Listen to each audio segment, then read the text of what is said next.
नमस्कार, Vidya Bharati YouTube channel में आपका स्वागत है।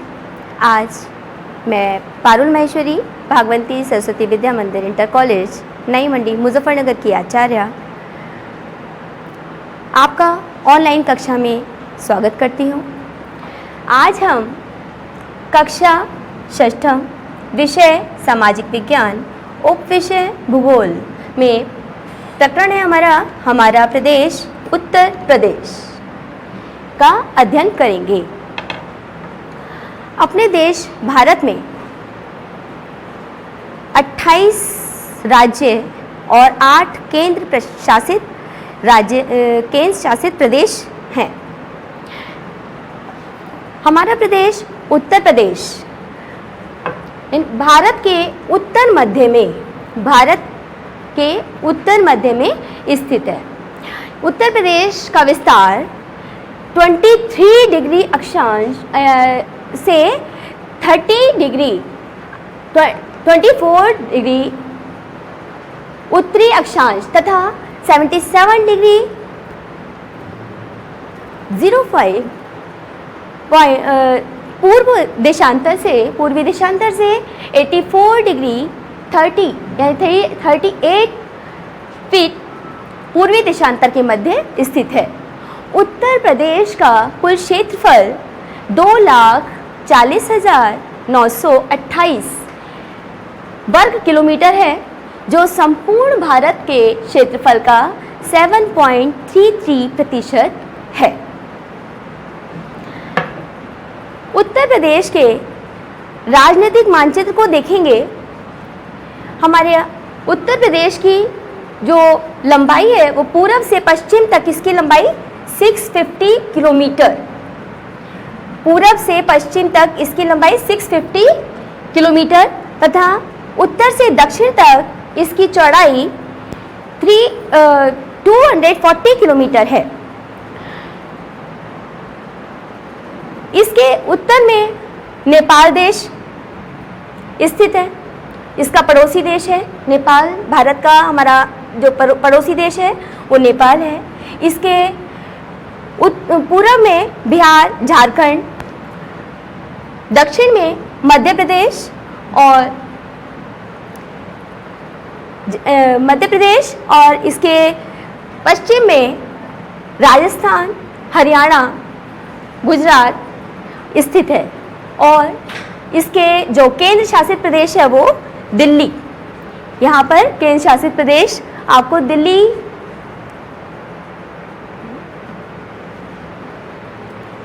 ये केंद्र शासित प्रदेश स्थित है। उत्तर प्रदेश में वर्तमान में 75 जनपद हैं और जो 18 मंडलों में विभाजित हैं। इनका विवरण निम्न प्रकार है। देखेंगे, यहाँ मैंने आपको चार्ट के माध्यम से समझाया है। मंडल 18 हैं। लखनऊ में 6 जनपद आते हैं। जनपद जिले कहलाते हैं। तो ये हैं लखनऊ, उन्नाव, रायबरेली, सीतापुर, हरदोई एवं लखीमपुर खीरी। कानपुर दूसरा कानपुर मंडल है। कानपुर मंडल में कानपुर नगर, कानपुर देहात, इटावा, फर्रुखाबाद, कन्नौज एवं औरैया आता है। तीसरे नंबर पे है मेरठ। मेरठ में 6 जनपद हैं। मेरठ, गाजियाबाद, बुलंदशहर, गौतम बुद्ध नगर, बागपत एवं हापुड़। 4th नंबर पर आता है अयोध्या। अयोध्या में 4 जनपद आते हैं। 5 जनपद आते हैं।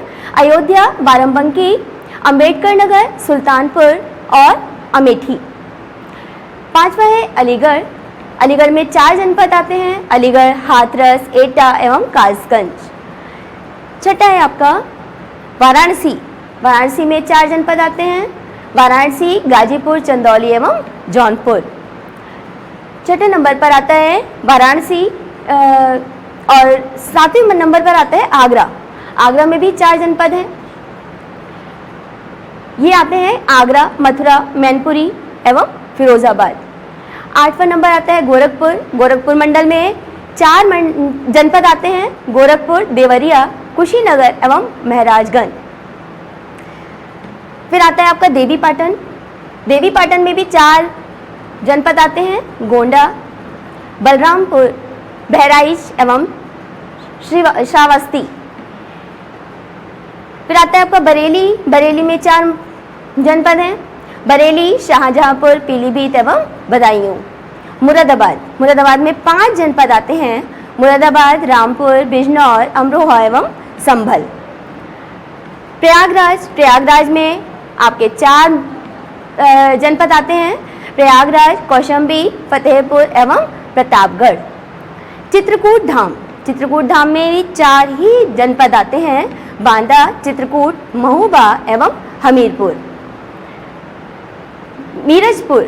मीरजपुर में 3 जनपद आते हैं, मीरजपुर, भदोही एवं सोनभद्र। बस्ती। बस्ती में आपके 3 जनपद आते हैं, ये हैं बस्ती, संत कबीर नगर एवं सिद्धार्थ नगर। झांसी। झांसी में आपके 3 जनपद आते हैं, झांसी, ललितपुर एवं जालौन। आजमगढ़। इसमें भी 3 जनपद हैं, आजमगढ़, बलिया एवं मऊ। सहारनपुर। सहारनपुर में भी 3 जनपद आते हैं, सहारनपुर, शामली एवं मुजफ्फरनगर।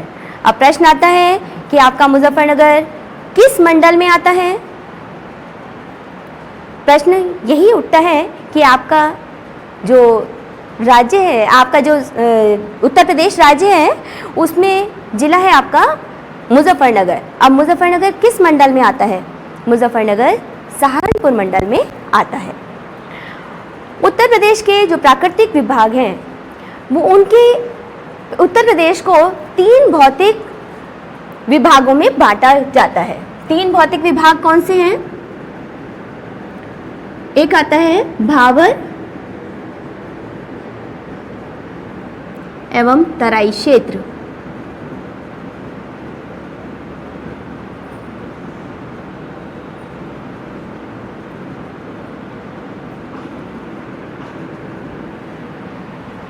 दूसरा आता है आपका मध्य का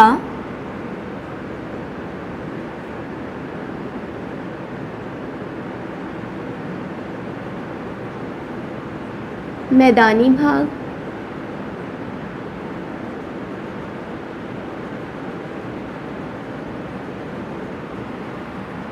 और तीसरे नंबर पे आता है आपका दक्षिण का पठारी भाग।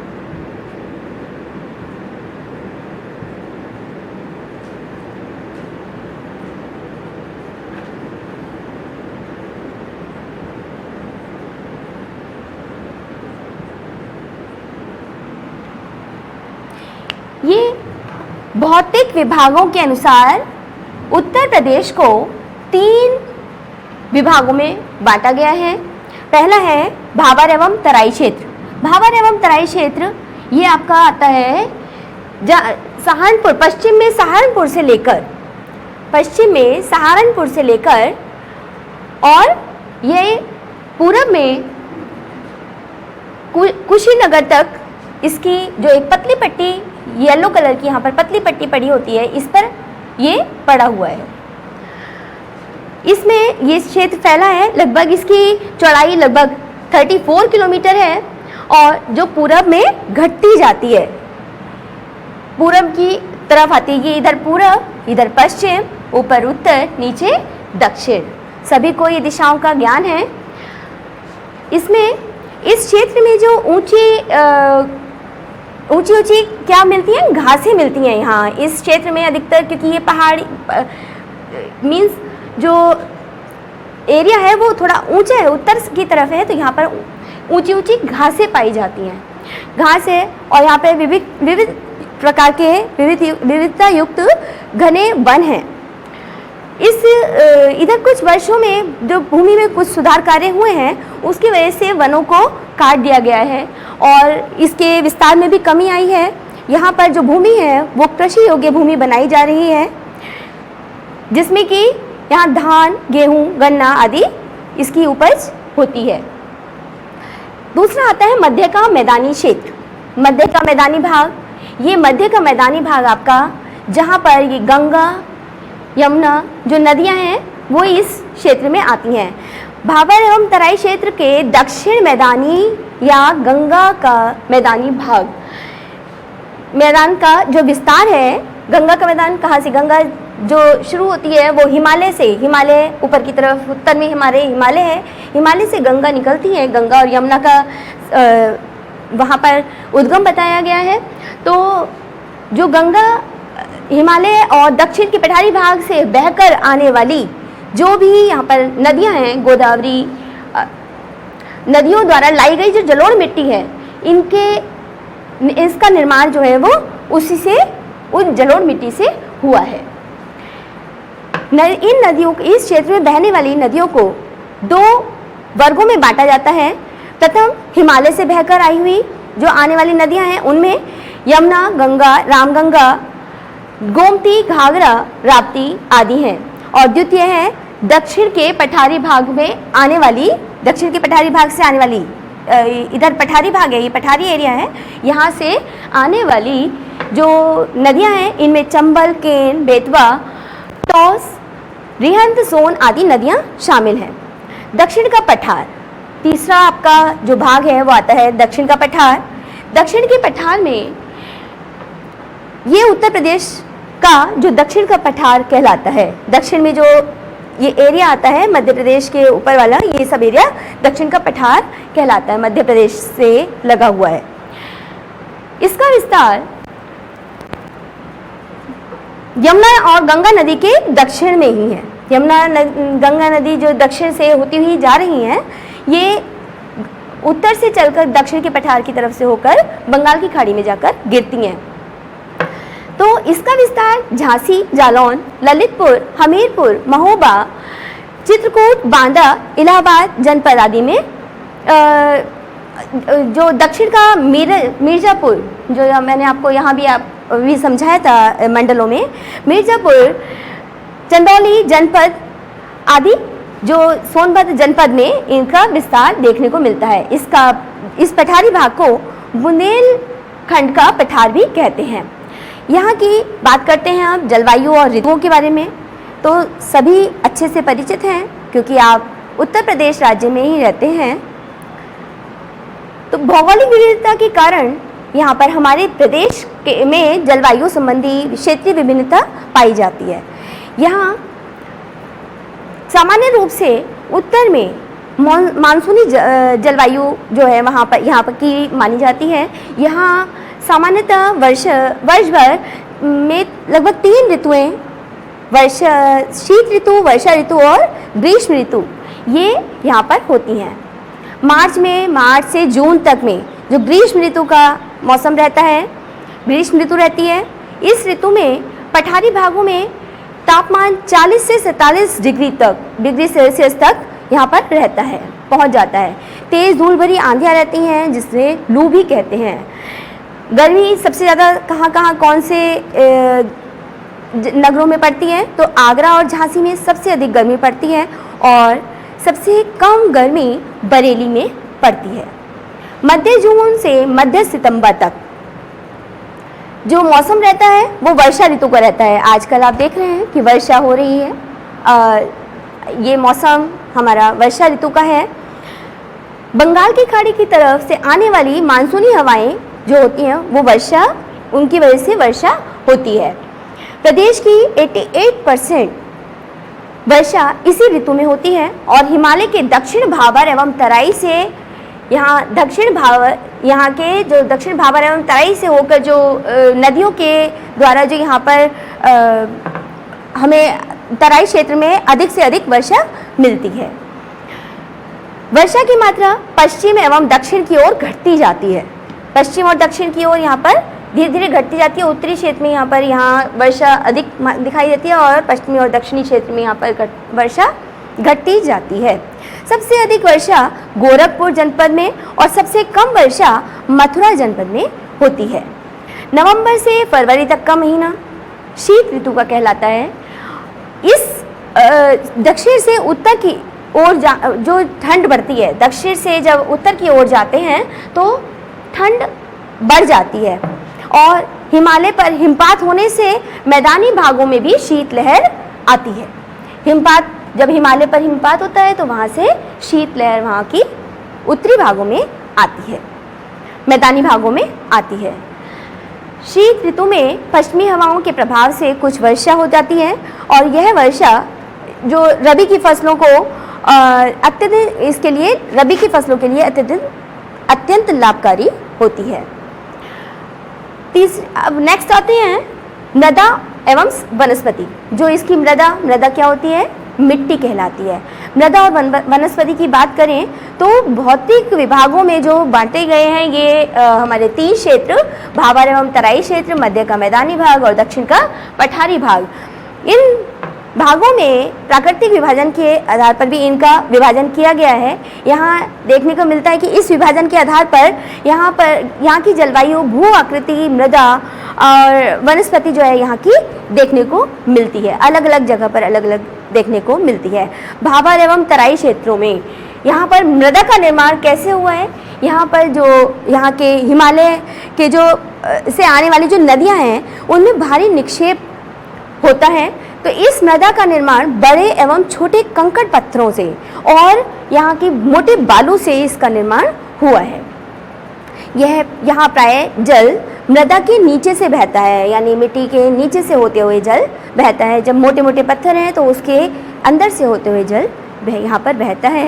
इस क्षेत्र में कृषि कार्य अत्यंत कठिन है, अतः यहाँ ज़्यादातर वन एवं झाड़ियाँ पाई जाती हैं। इसके विपरीत तराई क्षेत्र में, जो भाबर क्षेत्र है, यहाँ पर कम सिंचाई हो सकती है, कृषि योग्य भूमि नहीं मिल पाती है, तो यहाँ पर जो कृषि अत्यंत कठिन हो जाती है। लेकिन इसके विपरीत अगर तराई क्षेत्र में देखें तो महीन कणों के निक्षेप से निर्मित जो मृदा होती है वो समतल, दलदली एवं नम होती है। तो यहाँ पर जो इसकी उपजाऊ मृदा है उसमें गन्ने और धान की पैदावार सबसे अधिक यहाँ पर होती है। भाबर एवं तराई क्षेत्र में उष्णकटिबंधीय नम पर्णपाती वन पाए जाते हैं। पर्णपाती वन जो हरे भरे जो वन होते हैं वो यहाँ पर देखने को मिलते हैं। इन वनों में साल, गूलर, बेर, पलाश, इमली, शीशम और महुआ आदि जो वृक्ष हैं वो बांस के झुरमुट और झाड़ियों में वो यहाँ पर अधिकतर देखने को मिलती हैं। तराई क्षेत्र में वनों को साफ करके बड़े बड़े कृषि योग्य फार्म जो है वो स्थापित कर गन्ने एवं धान की कृषि वहाँ पर की जा रही है। जो वन हैं उनको काट कर अब उन्हें कृषि योग्य बनाया जा रहा है। आते हैं मध्य का मैदानी भाग। मैदानी भाग में हम देखेंगे तो उत्तर प्रदेश में मैदानी क्षेत्र में जो उपजाऊ जलोढ़ मृदा है वो हमारी यहाँ पर पाई जाती है। यह मृदा कॉप मिट्टी, चिकनी मिट्टी, कीचड़ और बालू से निर्मित है, तो जो पोषक तत्वों से भरपूर और अत्यंत उपजाऊ है। यहाँ पर अधिकतर इस क्षेत्र में जो 2 वर्गों में इसे विभाजित किया गया है। एक होती है कछारी एवं नवीन जलोढ़ मिट्टी जिसे खादर, और जो पुरानी जलोढ़ मिट्टी है उसे बांगर कहते हैं। प्रदेश के मैदानी भाग में उष्ण कटिबंधीय शुष्क पर्णपाती वन पाए जाते हैं। यहाँ पर उष्ण कटिबंधीय शुष्क जो पर्णपाती वन है वो उष्ण कटिबंधीय हैं। इन वनों में साल, पलाश, बेल, नीम, पीपल, आम, महुआ, शीशम आदि ऐसे वृक्ष देखने को मिलते हैं। मैदानी क्षेत्रों में वनों को साफ करके कृषि योग्य भूमि बनाई गई है और इसीलिए यहाँ पर वन अब कम बचे हैं। वनों की संख्या धीरे धीरे घटती जा रही है, जो कि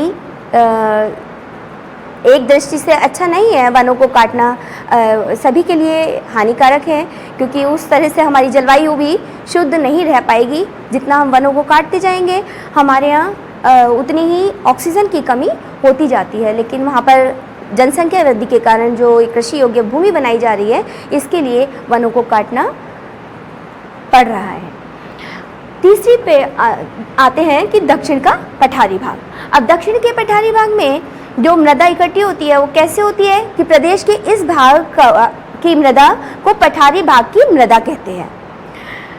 यहाँ मुख्य रूप से लाल मिट्टी, हल्के लाल रंग की मिट्टी और बलुई, जिसे बोलते हैं बलुई दोमट, और राकर भौर या इसे काली मृदा के समान चिकनी मिट्टी यहाँ पर पाई जाती है, जो एकदम चिकनी हो जाती है, वो देखने को मिलती है। तो पठारों पर उष्णकटिबंधीय पर्णपाती जो कटीली झाड़ियाँ हैं, पर्णपाती नहीं बल्कि इसमें कटीली झाड़ियाँ यहाँ पर पठारों पर देखने को मिलती हैं। और इस क्षेत्र में अकेसिया, कंचा, फुलई, थोर, नीम आदि ऐसे वृक्ष जो कटीली झाड़ियाँ हैं वो सब पाई जाती हैं। संपूर्ण पठारी भाग में शुष्क खेती की जाती है। पठारी भाग जितना भी है वहाँ पे शुष्क खेती होती है, क्योंकि यहाँ पर जो नदियों का बहाव है वो यहाँ मैदानी भागों में रहता है और पठार में थोड़ा सा समतल से ऊंचे उठे जो पठार होते हैं उनको पठारी भाग कहा जाता है, जहाँ पर कृषि योग्य भूमि की इतनी अच्छी तरह से वहाँ पर जो मैदानी भागों में जितनी अच्छे से फसल उगाई जाती है इतना पठारी भागों में नहीं हो पाती है। यहाँ की पैदावार सामान्य रहती है यहाँ, लेकिन परंतु जो इसकी सिंचाई है वो उर्वरकों के प्रयोग द्वारा अच्छी उपज भी यहाँ पर इसमें प्राप्त की जा सकती है। सिंचाई यहाँ पर होती है उन नदियों द्वारा जो पानी हमें मिलता है उसके द्वारा जो सिंचाई होती है यहाँ दक्षिण के पठार में, वहाँ पर उसकी वजह से अच्छी उपज हमें मिलती है। यहाँ सरसों, मटर, चना और सोयाबीन, अरहर आदि यहाँ पर फसलें पैदा की जाती हैं। अब बात करते हैं कि यहाँ का वन्य जीव जो यहाँ जानवर वगैरह रहते हैं वो यहाँ पर कौन कौन से हैं जो देखने को यहाँ पर मिलते हैं। उत्तर प्रदेश में वनों के अनुसार वन्य जीव भी पाए जाते हैं। यहाँ पर अनेक प्रकार के वन्य जीव देखने को मिलते हैं, जैसे गाय, भैंस, बकरी, घोड़ा, भालू, चीता, पांडा, अजगर, मगर, सांभर, लोमड़ी, सियार आदि। साथ साथ रंग बिरंगी यहाँ पर चिड़िया भी देखने को मिलती हैं, कि जैसे कबूतर, मयूर, तोता, मैना, गौरैया, कौआ, कोयल, किलहटी, कठफोड़वा, बगुला, बत्तख और जलमुर्गी आदि हैं। उत्तर प्रदेश में जो राष्ट्रीय उद्यान है वो दुधवा, लखीमपुर खीरी और पीलीभीत जिलों में मंडलों में, अभी आपको मैंने लखीमपुर खीरी यहाँ पर आता है। यहाँ पर इसमें दुधवा जो इसका दुग्ध उत्पादन यानी कि जो उद्यान है, राष्ट्रीय उद्यान, वो दुधवा के नाम से जाना जाता है। इसमें पीलीभीत जिलों में जो 480 वर्ग किलोमीटर वन क्षेत्र में फैला हुआ है। इसके अलावा राज्य जो हैं वो राज्य प्राणी उद्यान, राष्ट्रीय उद्यान, टाइगर सिंचाई, टाइगर रिजर्व एवं राज्य वन्य जीव विहार, राज्य पक्षी विहार आदि संरक्षित किया गया हुआ है। और उत्तर प्रदेश में लुप्त प्रजातियों के संरक्षण के लिए अनेक कार्यक्रम चलाए जा रहे हैं, जैसे कछुआ, घड़ियाल है, टाइगर है, ये सब प्रजातियां धीरे धीरे लुप्त होती जा रही हैं, जिसकी वजह से इनके संरक्षण के लिए जो कार्यक्रम चलाए गए हैं वो उत्तर प्रदेश में इनके संरक्षण के लिए कई कार्यक्रम चलाए जा रहे हैं। इस तरह से आपका ये आज उत्तर प्रदेश के बारे में जो मैंने आपको समझाया है वो पूरा आपने अच्छे से समझा। हमारे जो प्रदेश है उत्तर प्रदेश, इसको हम भौतिक रूप में हम 3 भागों में विभाजित करते हैं। पहला है भाबर एवं तराई क्षेत्र, जो कि हमारा सहारनपुर से पूर्वी कुशीनगर तक, पूरब में कुशीनगर तक पाया जाता है। दूसरा है मध्य का मैदानी भाग, ये सारा मैदानी भाग है जो कि नदियों द्वारा यहाँ पर जब आती हैं, यहाँ उत्तर से चली हुई नदियाँ जब यहाँ धीरे धीरे जाकर बंगाल की खाड़ी में दक्षिण पठार से होते हुए जाकर बंगाल की खाड़ी में गिरती हैं। और तीसरा आता है दक्षिण का पठारी भाग, जो आप समझ गए होंगे, जो मध्य प्रदेश से यहाँ टच में है। यहाँ नीचे का जो दक्षिण है, दक्षिणी एरिया, ये दक्षिण का पठारी भाग कहलाता है। आप सभी को उम्मीद करती हूँ ये सभी पूरा पाठ आपको अच्छे से समझ आ गया होगा। आप प्रश्नोत्तर इसके देखेंगे, सर्च करेंगे, अपने नोटबुक में नोट भी करेंगे। धन्यवाद।